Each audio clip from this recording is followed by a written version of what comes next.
KGMU गूंज 89.6 megahertz पर मैं हूं आपके साथ सुरभि। शो चल रहा है मॉर्निंग गूंज और मॉर्निंग गूंज के ओपन टॉक्स में आज हम जिस विषय पर बात करने वाले हैं उसके बारे में जब एक छोटा सा डिस्कशन हुआ था मेरा डॉक्टर साहब के साथ, तो कहीं ना कहीं मैं थोड़ा सा शॉक्ड हो गई कि क्या ऐसा भी हो सकता है। और ये सवाल आपके भी मन में आएगा जब हम इस विषय पर बात करेंगे। और आज हम बात करेंगे पेरेंटिंग के ऊपर। बच्चों को किस तरीके से पेरेंट्स को संभालना चाहिए, बच्चों में किस तरह की चीज़ें हो सकते हैं। एक मेंटल हेल्थ प्रॉब्लम बच्चों को भी हो सकती है, क्योंकि बड़ों का तो हमें पता चल जाता है, हम खुद महसूस करते हैं, लेकिन एक बच्चे के अंदर इस तरह की चीज़ें होना या उसके मेंटल हेल्थ पर कोई इफ़ेक्ट पड़ना, उसके बारे में बात करने के लिए आज हमारे साथ हैं किंग जॉर्ज मेडिकल यूनिवर्सिटी के डिपार्टमेंट ऑफ साइकेट्री से doctor Vivek Agarwal. Doctor, welcome to the studio. Thank you. Doctor, अगर हम बात करें पेरेंटिंग की तो एक बड़ा सवाल आता है। कुछ पेरेंट्स को लगता है कि इसमें हमें किसी की राय की क्या ज़रूरत है, हम अपने मम्मी पापा से सीख लेते हैं, ग्रैंड पेरेंट्स से पता चल जाता है। नहीं तो आजकल तो लोग यूट्यूब पर वीडियोस देखकर अपने बच्चों को चीज़ें सिखाने लगते हैं, या किस तरीके से रहना है, या फिर उनके दिमाग में ये आ जाता है कि अब बेबी है तो हम धीरे धीरे चीज़ें कर ही लेंगे। बट कहीं ना कहीं पेरेंटिंग का एक बच्चे की हेल्थ पर, उसके ग्रोइंग एज पर एक बहुत बड़ा असर पड़ता है। तो अर्ली एज में जब एकदम नए नए पेरेंट्स सब बनते हैं, छोटे बच्चों को किस तरीके से हैंडल करना चाहिए? जी, ये बहुत ही एक अच्छा सवाल है, बहुत अहम सवाल है। हमारे कंट्री में जनरली लोग पेरेंट बन जाते हैं, वो उसके बारे में पढ़ते नहीं हैं। मेरी राय में जो भी पेरेंट्स होने वाले हैं उन्हें पेरेंटिंग के बारे में पढ़ना चाहिए। वो ठीक है कि आपने अपने बचपन में क्या देखा, आपके माता पिता ने आपके साथ में कैसे किया चीज़ें, लेकिन आपको बैठ के ये रिफ्लेक्ट भी करना चाहिए कि आपके साथ में क्या हुआ, जैसा आप बनना चाहते थे क्या वो ऐसे आप बन पाए, और अपने बच्चे को आप कैसा देखना चाहते हैं, और क्या उसमें और लोगों की राय ले लेनी चाहिए या पहले से कुछ प्रिपेयर होना चाहिए। तो वो काफ़ी हेल्पफुल होता है अगर आप पेरेंटिंग के बारे में पहले से थोड़ा प्रिपेयर्ड हों, बेस्ट प्रैक्टिसेस के बारे में थोड़ा पढ़ लें, वो लंबे समय में आपकी हेल्प करेगा। ये जाहिर सी बात है, इंडिया में तो मुझे नहीं लगता कि कोई भी पेरेंटिंग के बारे में पढ़ता होगा। जब उस वाले पेरेंटिंग वाला जो स्टेज चल रहा होता है, उनका प्रेगनेंसी टाइम होता है, कोई नहीं पढ़ता होगा ना। वो बस थोड़ी बहुत इधर उधर से पता चली। वो ये सोचते हैं कि जैसे हम बड़े हो गए, हमारे माता पिता ने हमें बड़ा कर दिया, वैसे ये भी बड़े हो जाएंगे। ये सोचना कि आप ऑटोमेटिकली अच्छे पेरेंट हैं, ये एक गलतफहमी होती है लोगों की। तो अगर मैं गोल की बात करूं कि एक पेरेंटिंग का एम क्या होना चाहिए, किस तरीके से एक बच्चे को पालना चाहिए पेरेंट्स को? देखिए, पेरेंटिंग का एम क्या होता है? पेरेंट का काम होता है एक गाइड का, जिसको लोग मिस इंटरप्रेट कर देते हैं। अल्टीमेट एम पेरेंटिंग का ये होता है कि एक इंडिपेंडेंट अडल्ट बन जाए, एक अच्छा इंसान बन जाए। लेकिन पेरेंट्स गलती ये कर देते हैं कि वो ये सोचते हैं कि जैसा हम चाहते हैं वैसा वो बन जाए, और वो उसके हर आउटकम को कंट्रोल करना चाहते हैं। वहीं पे प्रॉब्लम आ जाती है। अगर छोटा सा एग्जांपल लोगों को समझाने के लिए करें तो पेरेंट्स को लगता है कि हमारा बच्चा बड़ा होकर डॉक्टर, इंजीनियर, IAS, PCS ही बने। वो कभी ये चीज़ नहीं सोचते हैं कि हमारे बच्चे का टैलेंट किस चीज़ में है। जी, आज भी अगर हम स्पोर्ट्स की बात करें तो कहीं ना कहीं बहुत एक टाइम पीरियड बाद पेरेंट्स को लगता है अच्छा तुम स्पोर्ट्स में अपना करियर बनाना चाहते हो तो बनाओ, अदरवाइज हम तो चाहते थे तुम ये करो। तो जो डबल ऑप्शंस बच्चों को दिए जाते हैं उसमें कहीं ना कहीं वो कंफ्यूज हो जाते हैं। डॉक्टर, अगर हम अच्छी पेरेंटिंग की बात करें, एक अच्छी पेरेंटिंग क्या होती है? एक अच्छी पेरेंटिंग में कई सारी बातें आती हैं। सबसे पहली बात कि अपने बच्चे को समझना। हर एक बच्चे का एक इंटेलिजेंस लेवल होता है, उसकी कुछ चीज़ें कर पाने की कैपेसिटी होती है। हर एक बच्चे का इंटरेस्ट एक ही चीज़ में नहीं होता है, और कुछ उसके टैलेंट होते हैं जो कि पेरेंट्स की निगाह में हो सकता है वो टैलेंट ना हो सकता है वो फोटोग्राफी में अच्छा है, लेकिन पेरेंट्स के लिए वो बेकार की चीज़ है। और हर एक बच्चे का एक नेचर होता है। कुछ बच्चों में एनर्जी लेवल ज़्यादा होते हैं, कुछ में कम होते हैं, कोई ज़्यादा सोशल होता है, कोई कम सोशल होता है, बहुत सारे वेरिएशंस होते हैं। इन चीज़ों को समझना कि हमारा बच्चा कैसा है, पहली बात। फिर कुछ जनरल बातें होती हैं, जैसे कि बच्चे को इनकरेज करना।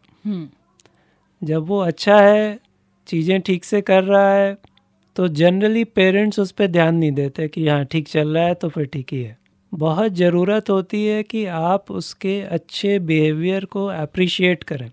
अप्रिशिएट इन द सेंस कि उसकी पीठ थपथपा दी, उसको प्यार कर दिया, एक स्माइल दे दी कि हाँ तुम ठीक कर रहे हो। लार्जली पेरेंट्स बच्चों पे ध्यान तब देते हैं जबकि वो कुछ गड़बड़ कर रहा हो। सो जिस चीज़ पे आप ज़्यादा अटेंशन देंगे वो बिहेवियर बढ़ता है। तो अगर बच्चा शैतानी कर रहा है उसी समय आप उस पर ध्यान दे रहे हैं तो शैतानी बढ़ेगी। अच्छा। तो कई बार पेरेंट्स इसीलिए हमारे पास में आते हैं कि ये बहुत शैतानी करता है, तो हमें फिर उनको समझाना पड़ता है, क्योंकि वो आप उस पर नॉर्मली ध्यान नहीं दे रहे हैं। जब वो स्विच बोर्ड की तरफ भाग रहा है, देख रहा है मदर को कि ये देख रही हैं, तब आप उस पर ध्यान दे रहे हो। तो आप रिवर्स कर दीजिए अपना प्रोसेस। अटेंशन उन बच्चों को लगता है कि जिस चीज में अटेंशन चाहिए पेरेंट्स का, तो अच्छे बिहेवियर के लिए अटेंटिव होना, बहुत सारे छोटे छोटे बिहेवियर्स को इग्नोर कर देना, हर एक चीज़ पे ध्यान देने की जरूरत नहीं होती है।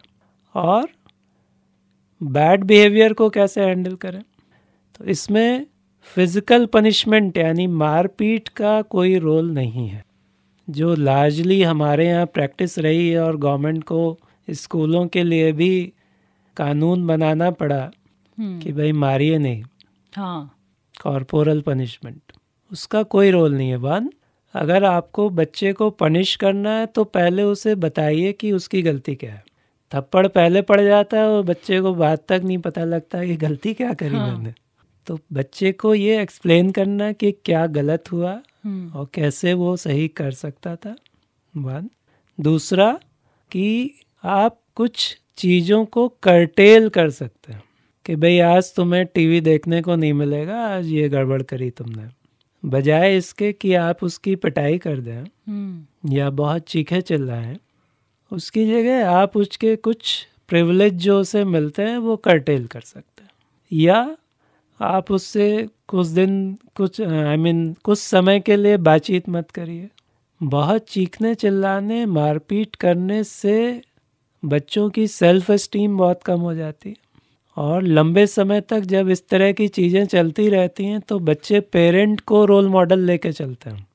तो जब लंबे समय तक इस तरह की चीज़ें चलती रहती हैं तो जब ये बच्चे बड़े हो जाते हैं तो फिर पेरेंट और बच्चे के बीच में हाथापाई होती है, तब वो हमारे पास में आते हैं। तो ऐसी सिचुएशन ना आए, क्योंकि वो ये देख रहे हैं कि पेरेंट एग्रेशन का यूज़ कर रहे हैं, विच मीन्स कि एग्रेशन यूज़ करना ठीक है। तो वो भी ये लर्न कर लेते हैं। जब वो इतने कैपेबल हो जाते हैं तो फिर वो भी एग्रेशन का यूज़ करते हैं। क्योंकि ये चीज़ हमने अक्सर देखी होगी कि डॉक्टर साहब ने सही बोला है कि आप हाथ पहले उठा देते हैं या हम एकदम से चिल्लाने लगते हैं रदर देन बच्चों को समझाने के। तो पनिशमेंट जो है इट्स नॉट अबाउट द कि आप मारपीट करें, या कई बार होता है पेरेंट्स बच्चों को बाथरूम में बंद कर देंगे, कमरे में बंद कर देते हैं। लेकिन एक चीज़ डॉक्टर साहब ने बिल्कुल बोली है कि उनके प्रिविलेजेस को कम कर दीजिए। अगर आप उनको कोई स्पेशल चीज़ दे रहे हैं या कुछ है तो आप उनको बोल दीजिए कि जो वीक में हम लोग पिकनिक पे जाते हैं हम नहीं ले जाएंगे, हम तुम्हें पार्क में नहीं ले जाएंगे, आपको टीवी देखने को नहीं मिलेगा। और ये एक चीज़ जो है डॉक्टर साहब हमने अक्सर देखी है कि पेरेंट्स क्या करते हैं, वो खेल खेल में भी बच्चों को इस तरीके से टैप कर देंगे। और आजकल के बच्चों में ये चीज़ देखने को मिली है। इवन हम भी कभी मार्केट जाते हैं या कुछ होता है कहीं भी गए मॉल में, बच्चे छोटे छोटे बच्चे पेरेंट्स को बस स्लैप कर देते, थप्पड़ मार देंगे या मार पीट करने लगते हैं। उनको कोई चीज़ मत दो, बाल खींच रहे हैं अपनी मदर के, अगर किसी चीज़ के लिए वो लोग जिद कर रहे हैं। ये हम भी पूछते थे अपने पेरेंट्स से कि क्या ये चीज़ें हम भी करते, तो दे आर लाइक नहीं तुमने तो कभी नहीं करी। बट हमने देखी है मार्केट्स वगैरह में कि आजकल के बच्चे ये सब बहुत करते हैं। इसका भी रीज़न है, आजकल के टाइम में जबकि सोसाइटी में कुछ लोग ज़्यादा एफ्लुएंट हो गए और बच्चे थोड़े ही हैं, एक या दो, तो जब बहुत छोटे बच्चे होते हैं तो वो उसकी किसी भी बात को मना नहीं करते। सो अननेसेसरी डिमांड्स भी फुलफिल होती जाती हैं, तो बच्चों को ना सुनने की आदत नहीं रह जाती, पेशेंस नहीं रह जाता। तो वो भी गलती है पेरेंटिंग की। बहुत अर्ली एज से, एज अर्ली एज 2 years, वहाँ से आपको बच्चे की अननेसेसरी डिमांड्स को फुलफ़िल नहीं करना है। जो आपको लगता है कि डिमांड ठीक है, जायज़ है, उसी को फुलफ़िल करना है। क्योंकि जब बच्चे बहुत छोटे होते हैं तो डिमांड्स बहुत छोटी होती हैं, टॉफ़ी चाहिए, चॉकलेट चाहिए। यही बच्चे जब बड़े हो जाते हैं तो फिर हम लोगों के पास में लाए जाते हैं कि हमारी बात नहीं सुन रहा है, ये मोटरसाइकिल मांग रहा है, हम खरीद नहीं सकते, हम देना नहीं चाहते, तो ये कह रहा है हम जाके गोमती से कूद जाएंगे। ओहो। तो इसका आउटकम मैं आपको बता रहा हूँ। जो छोटेपन से बच्चों को आदत डाली जाती है, तो आपको बिना कुछ किए बेवजह अगर चीज़ें मिलती जा रही हैं तो वो आपकी आदत में आ जाता है। तो वो बच्चे आगे चल के प्रॉब्लम क्रिएट करते हैं। अभी ऐसे कुछ बच्चे हमारे पास में आए, उस बच्चे ने पेरेंट्स के 8-10 लाख रुपए ओहो खर्च कर दिए। पेरेंट्स को बाद में मालूम पड़ा। ओहो। और किस चीज़ में खर्च किए थे ये? 1.25 लाख के तो जूते खरीदे थे उसने, एक पेयर। तो ये आउटकम होता है जबकि आप बच्चे को बहुत लैक्स पेरेंटिंग करते हो, आप ध्यान ही नहीं दे रहे हो, जो भी वो मांग रहा है आप फुलफिल कर दे रहे हो। ऐसा नहीं होना चाहिए। चाहे हम लोग केपेबल हों फुलफिल करने के, फिर भी हमें कुछ चीज़ों पर ना कहना चाहिए। ना कहना चाहिए। क्योंकि हाँ, ये चीज़ होती है, बच्चों को लगता है ये कहीं ना कहीं। डॉक्टर साहब, मुझे ऐसा लगता है कि हमारे टाइम पे पेरेंट्स, मतलब हम अगर ये बोले कि हमारा बैकग्राउंड बहुत ही लो से शुरू हुआ था, नाउ अब हमारे फादर उस मोड़ पर आ गए कि हमें उन्होंने बहुत सारी चीज़ें दे दी हैं, तो कहीं ना कहीं ये फील होता रहता है कि हम अपने बच्चों को, या हमें नहीं मिला उस टाइम पे, तो लेट्स सी कि हम अपने बच्चों को उसकी कमी ना रखने दें। लेकिन वो चीज़ें कहीं ना कहीं थोड़ा नेगेटिव वे में भी चली जाती हैं। आपके कहने का मतलब है। आपकी चीज़ से डॉक्टर साहब एक सवाल मेरे जहन में आया है कि कभी कभी जब टीनेजर्स होते हैं, जो टीनेज अपने में पहुंचते हैं उस अवस्था में, तो बच्चे, जैसे कि आपने कहा कि पेरेंट्स को हर चीज़ उनकी फुलफ़िल नहीं करनी चाहिए जो नेसेसरी नहीं है या उनकी डिमांड मतलब उस हिसाब की नहीं है। तो होता क्या है, उस उम्र में बच्चे के बिगड़ने के बहुत ज़्यादा चांसेस होते हैं और वो एक्सपेक्ट करता है कि जो चीज़ें वहाँ उसके पेरेंट्स फुलफ़िल नहीं कर पा रहे हैं, वो बाहर जाके कहीं अगर उसकी चीज़ें फुलफ़िल होती हैं। सो सपोज़ अगर कोई लड़का या कोई लड़की किसी ऐसे की तरफ अट्रैक्ट होते हैं जो उनकी उन चीज़ों को फुलफ़िल कर रहे हैं फॉर अ मोमेंट, कि एक पर्टिकुलर सिचुएशन तक के लिए वो उस चीज़ को प्रोवाइड करा रहे हैं, सो दैट वो पेरेंट्स के अगेंस्ट जाके उसके फेवर में चले जाते हैं। और वो, क्योंकि पेरेंट्स तो अपने हिसाब से सब कुछ सही कर रहे होते हैं, लेकिन वो सिचुएशन उस समय उस बच्चे के लिए सही नहीं होती है, जो वो गलत संगत की तरफ अट्रैक्ट हो जाता है। तो ऐसी कंडीशन में पेरेंट्स को क्या करना चाहिए? इस तरह की सिचुएशंस देखिए तभी पैदा होती हैं जबकि आपके बच्चे के साथ में ओपन कम्युनिकेशन नहीं है, there is a communication gap.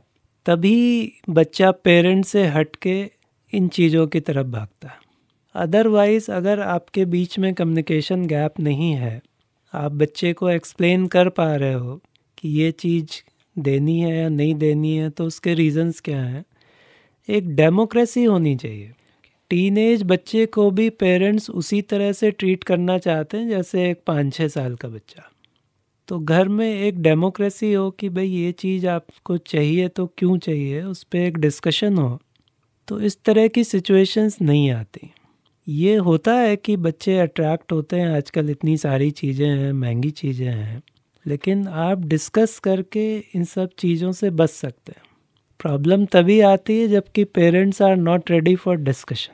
वहाँ पे फिर झगड़ा होता है। उसने मांगा और पेरेंट ने स्नैप कर दिया तो सारा बात वहीं ख़त्म हो गई। तो ये हाँ और ना वाली सिचुएशन है जिसको हमें, ऐसा नहीं है कि आप स्टार्टिंग फ्रॉम एज 2 आप तो बच्चे की सारी विशेस पूरी कर रहे हैं और 10 साल आते आते तक आपने सारी विशेस पूरी करी और 11वें में पढ़ते ही आपने बच्चे को एकदम से ना कहना शुरू कर दिया, तो वो भी चीज़ गलत है। आप उसको स्टार्टिंग से ही आदत डालिए कि कुछ एक अच्छा करने पर उसकी वो डिमांड जो है वो फुलफिल हो रही है, तो शायद ये सारी चीज़ें बैलेंस हो सकती हैं। Will talk about the quality time जो पेरेंट्स को बच्चों के साथ स्पेंड करना चाहिए, जो कहीं ना कहीं हम स्किप कर देते हैं। May be a busy schedule या फिर बच्चे के स्कूल या फिर जो भी आपका एक रीज़न हो, बट कहीं ना कहीं ये क्वालिटी टाइम मिसिंग हो रहा है। क्वालिटी टाइम का मतलब क्या होता है उसके बारे में बात करेंगे डॉक्टर विवेक अग्रवाल से। आप कहीं जाइएगा मत, सुनते रहिए रेडियो KGMU गूंज 89.6 मेगाहर्ट्ज़। अगर आपका भी कोई सवाल है पेरेंटिंग को लेकर या बच्चों को लेकर, यू कैन व्हाट्सएप अस 8870191138 पर, या फिर आप हमें इंस्टा पर भी मैसेज कर सकते हैं।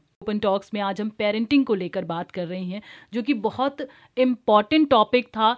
कहीं ना कहीं हमें लगता था कि parenting is not that thing जिसके बारे में एक डिस्कशन होना चाहिए, लेकिन आज जब मैं डिस्कशन करने बैठी हूँ, हमारे साथ हैं डिपार्टमेंट ऑफ साइकेट्री से डॉक्टर विवेक अग्रवाल, तो पता लग रहा है कि कितनी बड़ी चीज़ है। और एक्चुअल में अगर आप एक पेरेंट्स बनने की कगार पर हैं, या आप प्लानिंग कर रहे हैं, या आप एक अच्छे पेरेंट्स हैं, तो आपको एक्चुअल में इन सारी चीज़ों का ध्यान रखना पड़ेगा। बात करते हैं क्वालिटी टाइम की, जो बच्चों और पेरेंट्स के बीच में होना चाहिए। क्वालिटी टाइम का मतलब क्या होता है डॉक्टर साहब? क्वालिटी टाइम का मतलब होता है कि बच्चे के साथ में आप एक ओपन अच्छा समय बिताएं, जैसे कि साथ में खाना खाना, साथ में कुछ खेल लेना, साथ में म्यूज़िक सुन लेना, या जैसे छोटे बच्चों के साथ में स्टोरीज़ पढ़ ली, स्टोरीज सुना दी उनको। तो बेसिकली होता क्या है, होता ये है कि बच्चा स्कूल गया, आया, पेरेंट ने ये देख लिया कि हाँ जी होमवर्क कर लेना,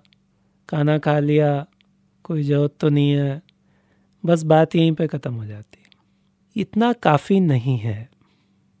बच्चे का दिन कैसा गुजरा, उसको कोई स्ट्रेस में तो नहीं है किसी वजह से, क्या वो अपनी बातें आपसे शेयर कर पा रहा है, या आप उसको टाइम दे रहे हो शेयर करने का।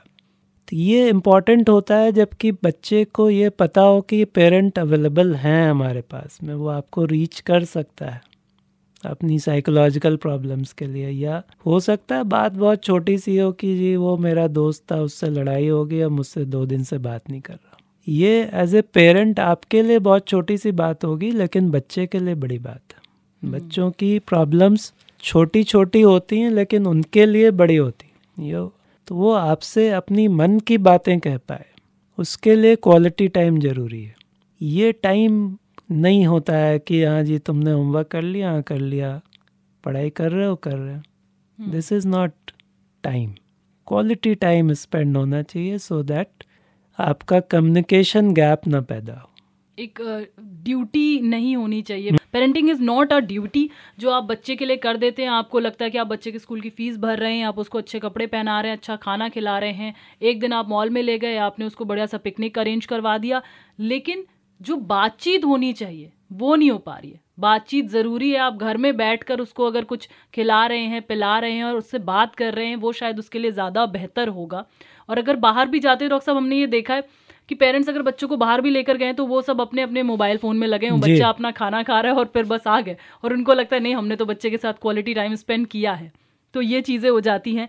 तो नेक्स्ट टाइम प्लीज़ ध्यान रखिएगा कि क्वालिटी टाइम की बात हम हमेशा करते रहते हैं। मैं अक्सर आप लोगों से कहती रहती हूँ कि बातें करिए, अपने अंदर बातों को रखिए मत, बात करिए। इवन पेरेंट्स को भी बच्चों से डिस्कशन करना चाहिए, तो कहीं ना कहीं बच्चों को भी एक अपनापन लगता है कि अगर पेरेंट्स अपनी प्रॉब्लम बच्चों को बता रहे हैं, मुझे ऐसा लगता है कि पेरेंट्स को लगता है कि हम अपनी प्रॉब्लम बच्चों को क्यों नहीं बताया। बट मेरा पर्सनल ओपिनियन ये है डॉक्टर साहब कि हमें बच्चों को अपनी प्रॉब्लम बतानी चाहिए, क्योंकि कहीं ना कहीं बच्चों को ये लगेगा अगर पेरेंट्स अपनी ये चीज़ डिस्कस करें तो हमें भी पेरेंट्स से डिस्कस करना चाहिए।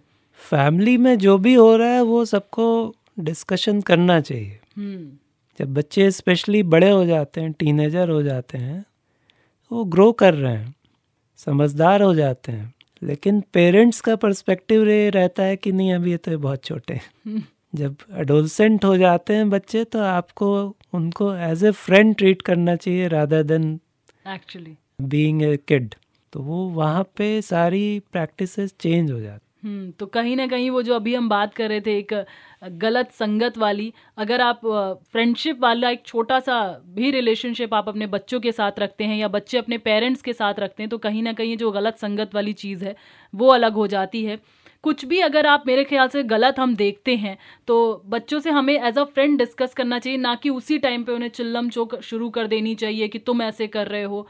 और कहीं ना कहीं एक डॉक्टर साहब ये चीज़ ज़रूर होती है कि पेरेंट्स बच्चों को ना थोड़ा सा अंडर एस्टिमेट भी कर देते हैं। बहुत ज़्यादा अंडर एस्टिमेट क्यों करते हैं या करना चाहिए या किस सिचुएशन पर बहुत ज़्यादा कर देते हैं, उसके बारे में बात करेंगे। डॉक्टर साहब अभी हमारे पास एक व्हाट्सएप आया, ये अपना नाम डिस्क्लोज नहीं करना चाहते, बट उनका कहना है कि मेरे पेरेंट्स अक्सर मुझे अंडर एस्टिमेट कर देते, जो अभी हम थोड़ी देर पहले बात ही कर रहे थे, कि वो कह देते हैं कि तुमने ऐसा कर दिया, तुमने तो हमारी नाक कटवा दी, हमने तुमसे ये उम्मीद नहीं करी थी। कह रहा अक्सर मैं अपने पेरेंट्स से, जब मैं कहीं फेल हो जाता हूँ, किसी भी सिचुएशन को, कोई किसी काम को कर नहीं पाता हूँ, तो अक्सर ये चीज़ सुनने को मिलती है कि उनके बच्चों को देखो, वो तो ऐसे करते हैं। तो हम कहीं ना कहीं अंडरस्टिमेट हो जाते हैं, फिर मेरा मन नहीं करता है पेरेंट्स से बात करने का। ये जो कंपैरिजन वाली चीज़ होती है, जो मैं आपसे पहले कह रहा था कि अपने बच्चे को समझना, उसकी कैपेसिटीज, उसका टैलेंट, इन सब बातों को समझना और दूसरों से कंपैरिजन ना करना, ये बहुत इम्पोर्टेंट होता है।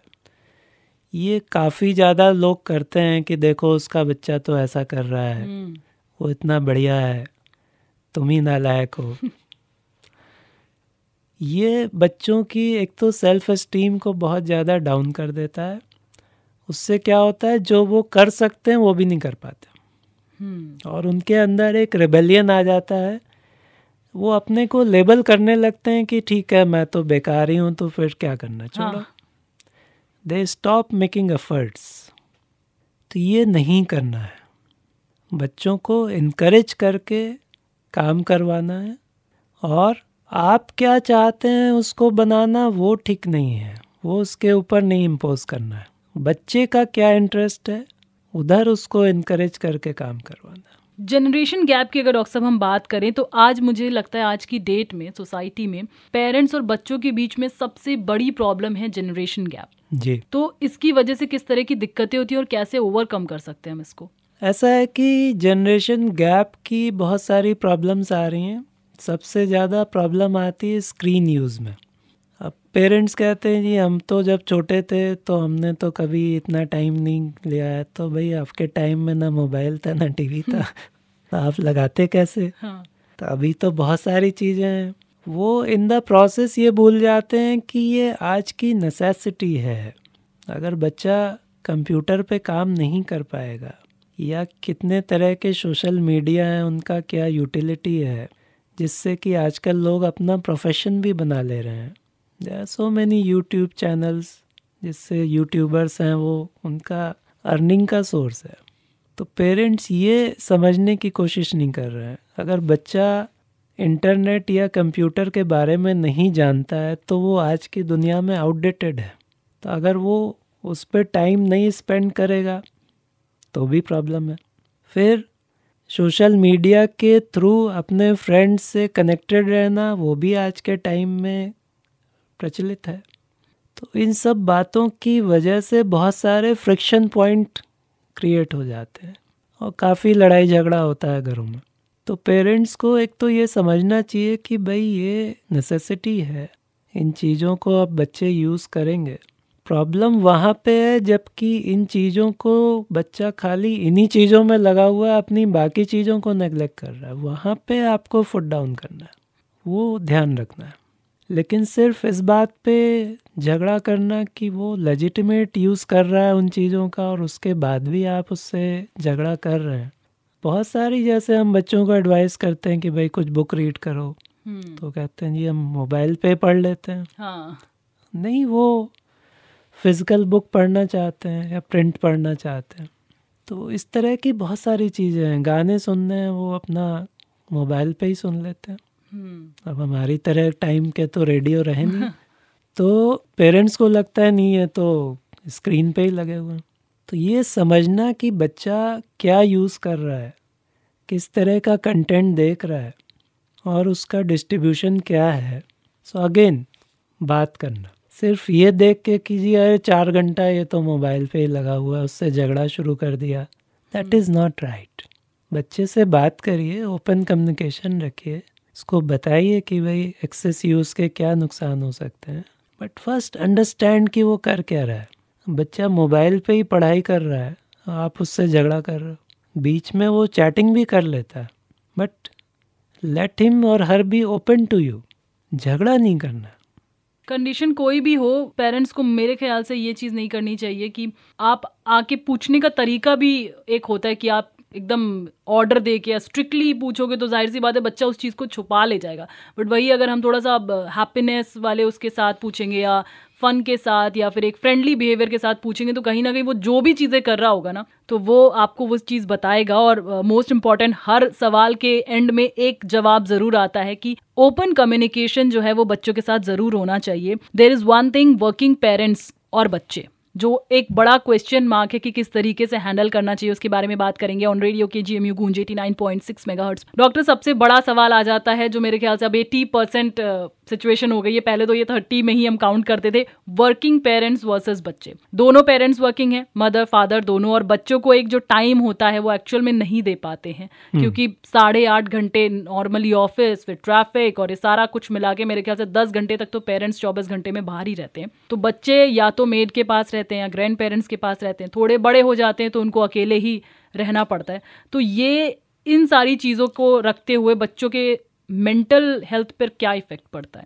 ये एक बड़ी प्रॉब्लम सामने आ रही है। बहुत पेरेंट्स वर्किंग हैं और बच्चों को पेरेंट्स का सुपरविज़न सबसे ज़्यादा इम्पोर्टेंट होता है।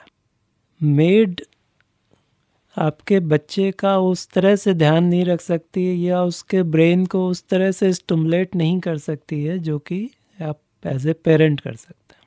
इस तरह की कई चीज़ें जो रिसेंटली मुझे देखने में आई हैं कि जैसे पेरेंट्स वर्किंग हैं, बच्चा मेड के साथ में है, छोटे छोटे बच्चे 2-3 साल के जिन्होंने मेड ने उसे टीवी के आगे बिठा दिया या कंप्यूटर पे कुछ चला दिया या मोबाइल पे कुछ दिखा रही हैं, वो 6, 7, 8, 10 घंटे अपना स्क्रीन पे स्पेंड किए उन्होंने।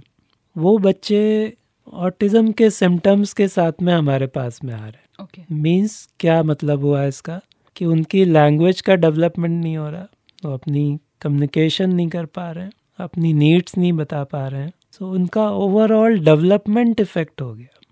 तो इस तरह की प्रॉब्लम्स हम लोगों को देखने को मिल रही हैं। फिर बच्चे जब हम लोगों ने इन सब चीज़ों को बंद करवाया तो फिर धीरे धीरे उनके ये सिम्टम्स रिवर्स होने लगे। पेरेंट्स ने उनके साथ टाइम स्पेंड करना शुरू किया, बातचीत करनी शुरू करी, अलग अलग एक्टिविटीज़ करनी शुरू करी, तो उनके ये सिम्टम्स ग्रेजुअली रिवर्स होने शुरू हुए। सो ये एक इशू है क्योंकि हमारे कंट्री में उस तरह से डेवलप्ड क्रश कहते हैं जिसे, जहाँ की वेस्टर्न कंट्रीज़ में पेरेंट्स अपने बच्चों को छोड़ देते हैं, उस तरह की चीज़ें हमारे कंट्री में नहीं है और लार्जली मेड्स उन बच्चों को देख रही हैं। सो वो एक हेल्दी प्रैक्टिस नहीं है। मेरे हिसाब से लॉन्ग टर्म में इसके इफ़ेक्ट्स होंगे। लेकिन कई पेरेंट्स की तो डॉक्टर साहब मजबूरी हो जाती है कि उन्हें करना ही करना है जॉब, तो ऐसे में पेरेंट्स को कैसे हैंडल करना चाहिए बच्चों को? दे मस्ट लुक फॉर कि कोई अच्छा क्रैच उन्हें मिल जाए जहाँ पे कि वो बच्चे को छोड़ सके, बिकॉज वो लोग डिफरेंट एक्टिविटीज़ में उनको इन्वॉल्व करते हैं, प्लस बच्चों को और बच्चे मिल जाते हैं, वो अपने आप में ही एक स्टिमुलेटिंग एनवायरनमेंट हो जाता है। फिर वो मॉनिटर कर सकते हैं जहाँ पे वर्क कर रहे हैं, बीच बीच में मॉनिटर करें, CCTV लगवा सकते हैं, उस पर देखें कि बच्चा बहुत टाइम स्क्रीन पे तो नहीं स्पेंड कर रहा है। मेड के साथ में वो चीज़ों को स्ट्रक्चर कर सकते हैं कि दिन भर में वो बच्चे को किस तरह से क्या क्या चीज़ें करवाएंगे, और जब वर्क से लौट आए then they should devote their full time to the child. ये नहीं कि घर में भी आके आप फिर मोबाइल पे और लैपटॉप पे काम में लगे हुए हो, that is not done. At least when you are there at home तो फिर बच्चे को टाइम दीजिए। बिल्कुल, पूरा टाइम जो है वो एक बच्चे को ही मिलना चाहिए। तो ये चीज़ का वर्किंग पेरेंट्स को थोड़ा सा ज़्यादा ध्यान रखना है। वी गॉट आंसर के साथ साथ हमारे पास मैसेजेस भी इसी चीज़ को लेकर आए कि हमें किस तरीके से हैंडल करना चाहिए, तो डॉक्टर साहब ने कुछ टिप्स दी हैं, उनका ख्याल रखिएगा। वर्किंग पेरेंट्स के लिए थोड़ा सा मुश्किल हो जाता है, लेकिन हाँ, जब आप घर आ जाते हैं वापस तो वो एक टाइम, जब तक आपका बच्चा सो नहीं जाता है तब तक वो सारा टाइम आप अपने बच्चे को दीजिए, उसके साथ अच्छा सा टाइम स्पेंड कीजिए, खाना खाइए, उसकी विशेस को देखिए कि क्या क्या उसने किया है, सारा दिन उसने क्या किया, ये भी आपका काम बनता है पूछना। और मेरे ख्याल से ऑफिस में भी अगर आप थोड़ी थोड़ी देर में उससे वीडियो कॉल पर या फिर कॉल पर बात कर लें तो उसको एक आपकी प्रेजेंस का अंदाज़ा रहता है, उसको लगता है कि मेरे पेरेंट्स मुझे देख रहे हैं या मेरे साथ में हैं। रेडियो KGMU गूंज 89.6 मेगाहर्ट्ज पर मैं हूं आपके साथ सुरभि। आज हमने ओपन टॉक्स में बात करी पेरेंटिंग को लेकर, और सारी चीज़ों का अगर मैं निचोड़ बोलूँ तो एक यही आया है, मुझे समझ में आया कि ये बातें करना बहुत ज़्यादा ज़रूरी है। पेरेंट्स किसी भी उम्र के हों, बच्चे किसी भी उम्र के हों,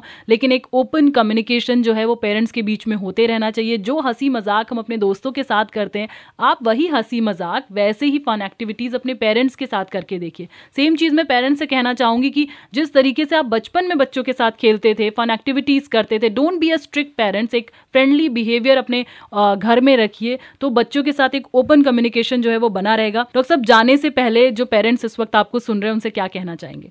मैं उनसे यही कहना चाहूँगा कि अपने बच्चे की एबिलिटीज़ को समझिए और बच्चे के साथ में टाइम स्पेंड करिए। बच्चे से बातचीत रखिए कि बच्चा अपनी बातें आपसे कह पाए, शेयर कर पाए, जिससे कि एटलीस्ट मेंटल हेल्थ से रिलेटेड बहुत सारी प्रॉब्लम्स से बच जाएगा। और जो एक उम्र के बच्चे जो इस वक्त चीज़ों को समझ लेते हैं, उन बच्चों के लिए क्या टिप रहेगी कि किस तरीके से उनको भी पेरेंट्स को अपनी बातें शेयर करनी चाहिए? क्योंकि बच्चे भी कई बार ना एकदम अपना एक ऑरा बना लेते कि हम उतने में ही रहेंगे, वी शुड नॉट से दिस थिंग टू पेरेंट्स, नहीं बताएंगे, पता नहीं क्या सोचेंगे। बच्चों को ये समझना चाहिए कि पेरेंट्स जो है वही उनके लिए सबसे इम्पॉर्टेंट हैं लाइफ में, और कोई भी प्रॉब्लम हो तो वो पेरेंट्स सॉल्व कर सकते हैं। कई बार बच्चे ऐसा सोचते हैं कि भाई ये बात नहीं बताएंगे, पेरेंट्स प्रॉब्लम में आ जाएंगे, सोचने लगेंगे। तो ये काम आपका नहीं है, ये पेरेंट की प्रॉब्लम है कि वो उसको कैसे हैंडल करेंगे। आपको सिर्फ इतना काम है कि आप अपनी प्रॉब्लम को शेयर कर लें पेरेंट्स से, छुपाएं नहीं। पेरेंट परेशान होंगे या नहीं होंगे या कैसे उस प्रॉब्लम को सॉल्व करेंगे, वो उनकी हेडेक है, इसीलिए उनको भगवान ने पेरेंट बनाया। तो आपको ये नहीं सोचना है, आपको अपनी प्रॉब्लम को शेयर करना है।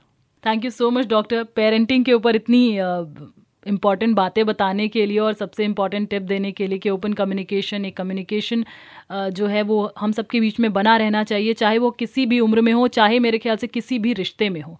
बातचीत करना बहुत ज़रूरी है। आप जो फील कर रहे हैं, जैसा कुछ फील कर रहे हैं, चाहे आप पेरेंट्स हों, चाहे आप बच्चे हों, या आपका किसी इंसान के साथ कोई भी रिश्ता हो, अपनी भावनाओं को व्यक्त कीजिए। क्योंकि जहाँ कम्युनिकेशन नहीं होता है, वहाँ धीरे धीरे धीरे इंसान या तो प्रॉब्लम से घिर जाता है, अपना एक अकेले जीवन जीना शुरू कर देता है, या फिर घुटन जो है उसको वो होने लगती है। और दीज आर द थिंग्स जो एक मेंटल प्रॉब्लम को क्रिएट करती हैं। तभी हमने बनाया है ये ओपन टॉक प्लेटफॉर्म, जहां आपको कोई नहीं सुनता है, लेकिन रेडियो KGMU गूंज आपको सुनता है।